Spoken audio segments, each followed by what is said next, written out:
વડોદરા શહેરના પશ્ચિમ વિસ્તારમાં ગત રાત્રે કોમર્શિયલ ઇમારત સિદ્ધાર્થ એક્સલેન્સના ટેરેસ ઉપર આગનો બનાવ બન્યો હતો। આગે વિકરાળ સ્વરૂપ ધારણ કરતા આસપાસની ઇમારતના લોકોમાં ભયનો માહોલ ફેલાયો હતો।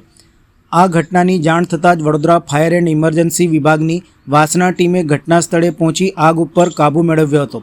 સદનસીબે આ આગની ઘટનામાં કોઈ ઇજાગ્રસ્ત થયું નથી। વડોદરા શહેરના પશ્ચિમ વિસ્તારમાં આવેલી સિદ્ધાર્થ એક્સલેન્સ નામની ઇમારતમાં આગ લાગતા અફરાતફરી મચી જવા પામી હતી। આગે વિકરાળ સ્વરૂપ ધારણ કરતા ફાયરની ટીમે તાત્કાલિક ઘટના સ્થળે પહોંચીને આગ ઉપર કાબૂ મેળવ્યો હતો। આ અંગેની જાણ આસપાસના લોકોને થતાં લોકોમાં ફફડાટ ફેલાયો હતો।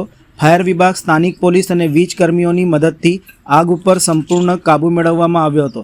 આગની ઘટનામાં કોઈ ઇજાગ્રસ્ત થયું નથી। આ અંગે વાસણા ફાયર સ્ટેશનના સબ ફાયર ઓફિસર જયદીપ ગઢવીએ જણાવ્યું હતું કે સિદ્ધાર્થ એક્સલેન્સ નામનું કોમર્શિયલ કોમ્પ્લેક્સ હતું, જેના ટેરેસ ઉપર ફર્નિચર સ્ક્રેપ મટીરિયલમાં આગ લાગવાનો કોલ મળ્યો હતો।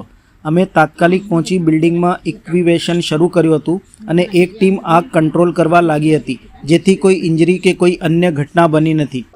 સિદ્ધાર્થ એક્સલેન્સ નામનું એક કોમર્શિયલ કોમ્પ્લેક્સ હતું। એના ટેરેસ પર ફર્નિચરનો સ્ક્રેપ મટીરિયલ સ્ટોર કરવામાં આવ્યો હતો અને તેમાં કોઈ અગમ્ય કારણોસર આગ લાગવાનો વાસણા ફાયર સ્ટેશનને કોલ મળતા જ ગણતરીની મિનિટોમાં અહીંયા આવીને એક તરફથી બિલ્ડિંગમાંથી ઇવેક્યુએશન સ્ટાર્ટ કર્યું ને એક તરફ પાછું ફાયર ફાઇટિંગ પણ સ્ટાર્ટ કરી દીધું। ગણતરીની મિનિટોમાં આગને કંટ્રોલમાં લઈ અત્યારે આગને ટોટલી એક્સટિંગ્વિશ કરી લીધેલ છે। કોઈ ઇન્જરી હજી આવીને તરત જ એક તરફ ઇવેક્યુએશન પણ સ્ટાર્ટ કરી લીધું હતું એક ટીમે અને એક ટીમ ફાયર ફાઇટિંગ પર લાગી હતી, એટલે કોઈ પણ ઇન્જરી કે એવું કોઈ ઘટના બનેલી નથી।